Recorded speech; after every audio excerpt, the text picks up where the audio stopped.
तुम रो क्यों रही हो? बेटा, तेरे नाना जी की तबीयत बहुत खराब है, हमें जल्दी से गांव जाना होगा। पर माँ, नाना जी को क्या हुआ? ललिता की बात सुनकर छोटा रौनक भी उदास हो गया। ये कहानी है ललिता और उसके 6 साल के बेटे रौनक की। ललिता के पति मुकेश की बहुत पहले ही मौत हो गई थी। मुकेश के जाने के बाद रौनक की जिम्मेदारी ललिता पर ही थी। वो मेहनत मजदूरी करके रौनक और अपना पेट पाल रही थी।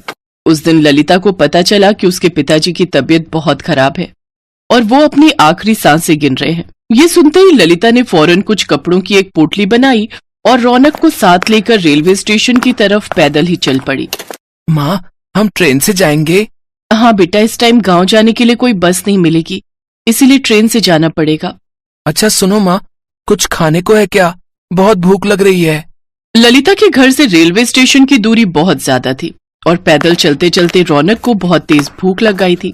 ललिता ने अपनी पोटली खोली तो उसमें 2 सूखी रोटी रखी थी और साथ में एक प्याज था। सूखी रोटी देखकर रौनक का मुंह बन गया, लेकिन वो भी जानता था कि उसकी माँ ललिता और वो बहुत तेजी में स्टेशन के लिए निकले थे। रौनक ने चुपचाप रोटी और प्याज खाया और ललिता की गोद में ही सो गया। फिर थोड़ी देर बाद, उठ रौनक, देख ट्रेन आ गई, चल बेटा जल्दी उठ जा। अरे वाह, कितने दिन बाद आज हम ट्रेन में जाएंगे। रौनक को ट्रेन में बैठने की खुशी थी, लेकिन ललिता के आंसू थम नहीं रहे थे। उसे तो अपने पिता की चिंता सता रही थी। पूरे सफर के दौरान रौनक बस खिड़की के पास बैठकर बाहर की चीजों को निहारता रहा। वहीं ललिता बस सीट पर पीछे सिर टिकाए बैठी रही और अपने पिता की सलामती की दुआ करती रही। लेकिन ऊपर वाले को तो कुछ और ही मंजूर था। ललिता के पिता की मौत हो चुकी थी। उस दिन ललिता बहुत रोई। पिता का अंतिम संस्कार कर ललिता रौनक को लेकर वहां से चली आई। पिता के गम में वो ये बात भूल ही गई थी कि उसके साथ छोटा बच्चा भी है और रास्ते में। माँ, भूख लगी है। रौनक की बात सुनकर ललिता को होश आया। उसके पास रौनक को देने के लिए कुछ नहीं था। तभी वहां से एक आदमी गुजरा जो चिप्स और केक बेच रहा था। भैया, चिप्स हैं क्या? नहीं, चिप्स तो नहीं है, लेकिन बस ये एक केक बचा है।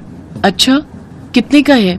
छोटे वाले तो सारे बिक गए, बस ये 60 वाला है, बताइए दे दूं? ललिता ने अपनी साड़ी के पल्लू में लगी गार्ड खोली तो उसमें कुल मिलाकर बस 40 रुपए ही थे, जिन्हें देखकर वो केक वाला खुद ही वहां से चला गया। रौनक भी समझ गया कि केक लेने के लिए उसकी माँ के पास पैसे नहीं है और खिड़की की तरफ देखने लगा। रौनक बहुत ही समझदार था। उसने अपनी माँ से फिर कोई जिद नहीं की। कई घंटों के सफर के बाद ललिता और रौनक अपने स्टेशन पहुंच गए। वहां पहुंचते ही रौनक रोने लगा। ललिता समझ गई कि अब रौनक से भूख बर्दाश्त नहीं हो रही है। तभी वहां एक दुकान से आवाज आई, पूरी सब्जी खा ली है, 20 रुपए में ही है। उस आदमी की आवाज सुनकर ललिता को ऐसा लगा जैसे उसकी मुराद पूरी हो गई। ललिता ने सोचा कि वो 2 आलू पूरी खरीदेगी, एक रौनक खाएगा और एक वो भी खा लेगी। उसने भी तो 2 दिन से कुछ नहीं खाया था। ललिता ने 40 रुपए देकर आलू पूरी खरीदी। वे बहुत थोड़े से आलू और सिर्फ 2 ही पूरियां थी। ये देखकर ललिता ने अपना डिब्बा भी रौनक को दे दिया। रौनक ने पेट भरकर खाना खाया और फिर शाम को। माँ, पेट में बहुत तेज दर्द हो रहा है और 3 बार उल्टी भी हो चुकी है। इतना कहते ही रौनक बेहोश हो गया। ललिता फौरन उसे डॉक्टर के पास लेकर पहुंची तो डॉक्टर ने उसे बताया कि रौनक को फूड पॉइजनिंग हुई है। ललिता को समझते देर नहीं लगी कि ये सब उस आलू पूरी की वजह से हुआ है जो उसने रेलवे स्टेशन से खरीदकर रौनक को खिलाई थी। फिर पूरे 1 हफ्ते बाद जब रौनक की तबीयत में कुछ सुधार हुआ तो उसने अपनी माँ से कहा, माँ, वो आलू पूरी बहुत ही गंदी थी, मैं उसी से बीमार हुआ हूँ। पता नहीं मेरे जैसे और कितने बच्चे बीमार होंगे उन गंदे अंकल की आलू पूरी खाकर। रौनक ने लाख टके की बात कही थी, जिसे सुनकर ललिता सोच में पड़ गई। और फिर थोड़ी देर सोचने के बाद ललिता को उसके जीवन का मकसद मिल गया और नया रोजगार भी। ललिता ने स्टेशन के पास ही अपनी नई झोपड़ी बनाई और वहीं बड़ी सी कढ़ाई रखकर एकदम ताजी आलू की सब्जी और गर्मा गर्म पूरियां तलने लगी। आ जाओ, बस 20 रुपए में 6 पूरी और ढेर सारी सब्जी खा लो। उसकी बनाई आलू पूरी बहुत ही स्वाद बनी थी और सिर्फ 20 रुपए में अब वहां हर किसी का पेट भर रहा था। तभी वहां एक औरत आई। उसके साथ एक छोटा बच्चा भी था, जिसे देखकर रौनक ने कहा, आराम से खाओ और जितना जी चाहे उतना खाओ। इसे खाकर तुम्हारी तबीयत खराब नहीं होगी, क्योंकि ये आलू पूरी मेरी माँ ने बनाई है, उन गंदे अंकल ने नहीं। मासूम रौनक की बात सुनकर वहां खड़े सभी लोग हंसने लगे और सामने खड़ा आदमी अपने बासी आलू पूरी के डिब्बे समेटने लगा।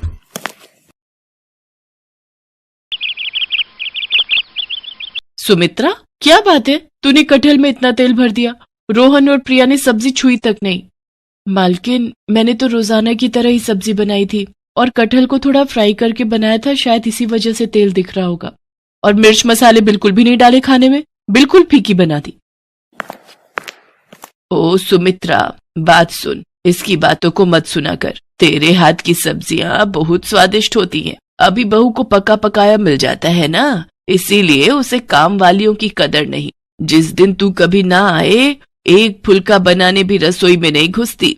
सब खाना बाजार से ऑर्डर होता है। अच्छा सुन, भिंडी की सब्जी रखी है। कल रात ये सब खाना खाने होटल चले गए, किसी ने सब्जी छुई तक नहीं। वैसे क्या बात है, तू थोड़ी परेशान लग रही है। अब तेरे आदमी की तबीयत कैसी है? अभी तो डॉक्टर ने पैर का बहुत खर्च बताया है, पता नहीं कोई रॉड डलेगी तभी ठीक होगा। अच्छा चलती हूँ माता जी। सुमित्रा एक गरीब औरत थी। जब से उसके पति के पैर का एक्सीडेंट हुआ है, तब से वो मजबूरी में यहाँ कोठी में रोटी बनाने का काम कर रही है। सुमित्रा की मालकिन शोभा अच्छे स्वभाव की नहीं है, पर सुमित्रा अकेली ही कमाने वाली है, इसीलिए वो यहाँ काम करके 2 पैसे कमा लेती है।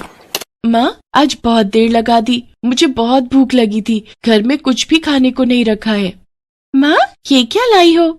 ये मैं भिंडी की सब्जी लाई हूँ। तुम्हें भिंडी पसंद है ना? मैं अभी तुम दोनों के लिए और तुम्हारे पापा के लिए रोटी सेक देती हूँ, फिर गरम गरम रोटी भिंडी के साथ खाना। सुमित्रा, आज मेरी इस हालत की वजह से तुम्हें कितने दुख झेलने पड़ रहे हैं। काश उस एक्सीडेंट में मैं मर ही जाता। खबरदार, जो ऐसी बात कही, आज कह दिया, आगे से मत कहना। अरे तुम ही तो मेरा संसार हो, तुम्हारे बिना तो हम तीनों नहीं रह सकते। देखना, एक दिन तुम जरूर ठीक हो जाओगे। सुमित्रा बहुत हिम्मत वाली थी। वो अपने पति को हमेशा हिम्मत देती रहती थी, पर एक दिन सुमित्रा की हिम्मत खुद ही टूट गई जब उसकी मालकिन ने अचानक से उसे नौकरी से निकाल दिया। पर मालकिन, कोई कमी है तो वो बता दो, मैं वो दूर कर दूंगी। ऐसे अचानक से आप मुझे नौकरी से निकाल दो कि मेरे पास कोई और घर भी नहीं है काम करने का। मेरा बहुत नुकसान हो जाएगा मालकिन। अरे शोभा, एक बार सोच ले, अगली बेचारी को कितने समय से तूने काम पर रखा हुआ है और अचानक से तू इसे निकाल रही है। इसका पति वैसे ही बीमार है, घर में 2 छोटी छोटी बच्चियां भी हैं। ऐसे किसी के पेट पर लात क्यों मार रही है? माँ जी, आप चुप रहिए। आपको ज्यादा पता है या मुझे पता है इस घर का? सुमित्रा, मैंने तुम्हारा हिसाब कर दिया है। ये तुम्हारे इस महीने के 2 दिन आई हो, तुम ये 2 दिन के रुपए ले जाओ, कल से मत आना। सुमित्रा रोती हुई घर चली जाती है। घर पहुंचकर वो अपने पति को सारी बात कहती है। वो भी ये सब सुनकर बहुत परेशान हो जाता है। अचानक से सुमित्रा को कौन काम देगा? हर कोई एकदम से विश्वास भी नहीं करता, और वो भी एक रोटी बनाने वाली पर। सुमित्रा शाम का खाना बना रही थी कि तभी उसके दरवाजे पर खटखट होती है। अरे माता जी, आप और इस समय? आइए, अंदर आइए। सुमित्रा, आज सुबह शोभा ने जो भी किया उस बात से मुझे बहुत ठेस पहुंची है। मैं मंदिर के लिए निकली थी, पर मेरा मन मंदिर में भी नहीं टिक रहा था, इसलिए मैं तुमसे मिलने चली आई।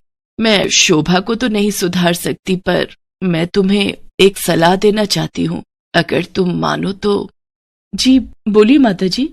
सुमित्रा, ये 10,000 रुपए रख ले और इनसे खुद का कोई खाने का ठेला लगा ले। वैसे तू छोले भटूरे बहुत ही अच्छे बनाती है, अगर तू चाहे तो छोले भटूरे का ठेला शुरू कर सकती है। आजकल लोग छोले भटूरे खाना बहुत पसंद करते हैं और आगे सर्दियों के दिन भी आ रहे हैं, तो तेरी अच्छी खासी बिक्री शुरू हो जाएगी। पर माता जी, आप मुझे इतने सारे पैसे दे रही हो, मुझे अच्छा नहीं लग रहा।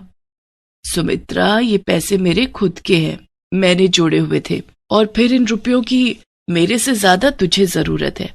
अब तू देर मत कर, इन रुपयों से जल्दी से छोले भटूरे का ठेला शुरू कर दे, फिर मैं गरम गरम छोले भटूरे खाने आऊंगी। उन रुपयों को देखकर सुमित्रा के मन में हिम्मत जाग जाती है और वो माताजी को दिल से शुक्रिया करती है।